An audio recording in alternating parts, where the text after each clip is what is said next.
I'm sure I shouldn't really do this to you, but we are going to have a little taste. We won't play the whole thing of the Harry and Meghan trailer for their latest documentary. Come on, who it is? It's just a video diary of plaintive look at me, woe is me from Netflix. The next 3 episodes drop on Thursday. I did it. I gave in to the awful. I'm not 15 years old. It was released. Was going to be released on Thursday. And this is a little taster. I won't play it all because I like you too much of their trailer. The latest whingings and wailings. Let's have a look and a listen.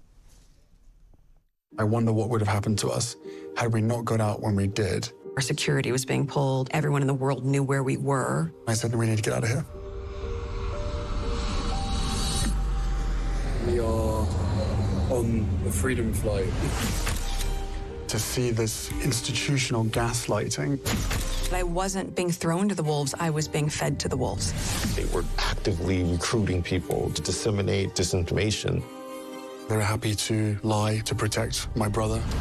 They were never willing to tell the truth to protect us.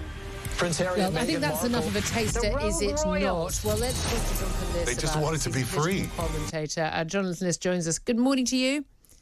Good morning. Good morning. I have to say, I watched this, and every single time I've seen these trailers, and I watched the 3 episodes, absolutely just went straight in to watch them last Thursday when they were released. Frankly, it just makes me feel more contempt for this couple who are at a time when people are genuinely worried about putting their heating on and paying their bills and really worrying about how they're going to go about their day-to-day lives, moaning about their lot in life as they live in a millionaire enclave in California, invading their own privacy and moaning about how hard done by they are. Did you have the same reaction?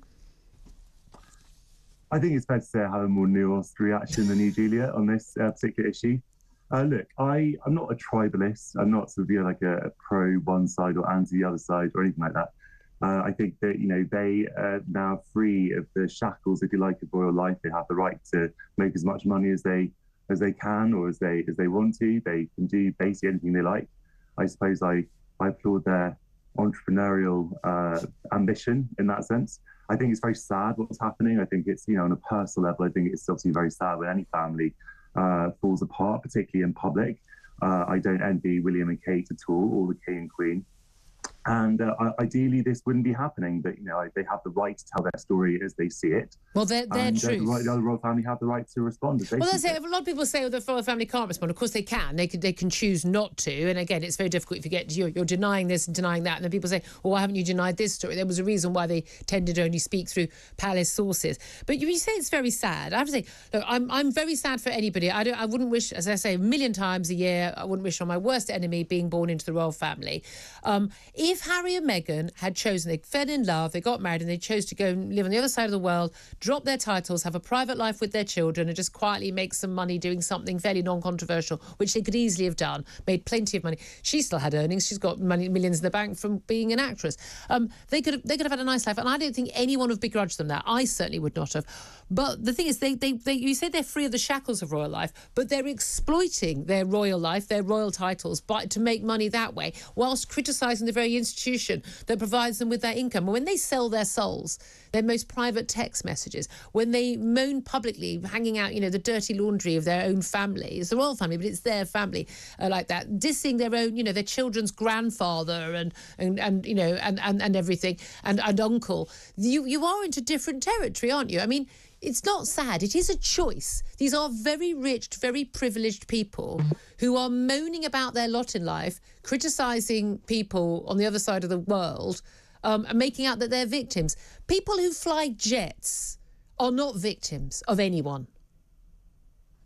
I wouldn't say. Look, they haven't sold their souls. Come on, they've decided to release footage and to make a documentary about their story. Which wait a minute, no. They complained about invasions of their privacy. They released the text messages, the phone calls, the photos of their first date and the moment that he proposed. Who has their camera Julie, out? The point is that is selling your soul. No, the point with all this is the broader point actually, and I think it's the point that Meghan herself has made. Is that there's a difference between, me, for example, showing you some pictures on my phone and me handing you my phone so you can look at all the pictures you want to. It's about control, not about privacy. If I decide to release something into the public domain, that's about my decision to do that. That's my consent. It's different when you're being perhaps when people are writing things about you, when people are going to your bins and all that other stuff. No, I which do is very accept different. there's a difference between what you can control, and it's like the royal family saying, right, we're going skiing, and there was some footage from the first few episodes. We're going skiing, and yes, we're going to pose for a photo, so you can also have pictures in your papers, and the paparazzi get the pictures, and then you leave us alone, and we get to have a private life. And I'm all for that. And again, it's not, for instance, the royal rota from newspapers in this country that are infringing that privacy. It's usually foreign paparazzi who are actually doing that. That's the biggest issue. They're not. British newspapers are not sending photographers chasing royals every day of the week. The other royal children are able to go to school every day without a single photographer outside, for goodness sake. But the point is, when you say we want our privacy, we don't want to have our life out there in the goldfish bowl, and then you choose to reveal the most personal mementos of your intimate life together, you are basically saying, I want it all on my own terms. But neither royalty nor celebrity is like that. You don't get to have it all on your own terms. I think you can get to decide what you release into the public domain on your own terms. I think that's just the point that we were talking about a moment ago. Do you think we'll get a birth video next? Well, if they want to reveal that, then that's entirely up to them. What I don't think is necessary is if people are intruding into their privacy. And this is not just about privacy, remember, it's about security as well. So in that clip that you just played, Meghan said their security is being pulled. Now, obviously, for all of these, I'm not just going to say, fine, if they say that, then that must be what happened.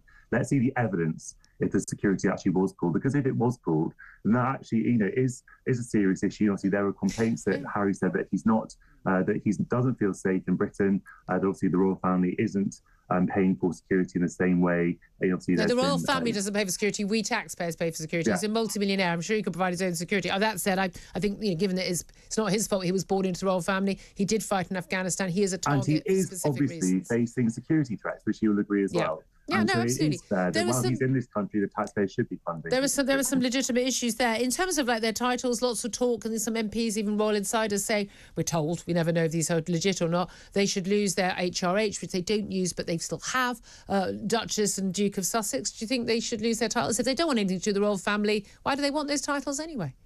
Well, I think it's legitimate to ask why they want those titles if they do seem so hostile to the royal family, but that's a private matter. I don't think it would be an appropriate step for the royal family to take those titles away. Well, they did it to Diana. She lost HRH. But they have lost HRH. No, they haven't. They still got them.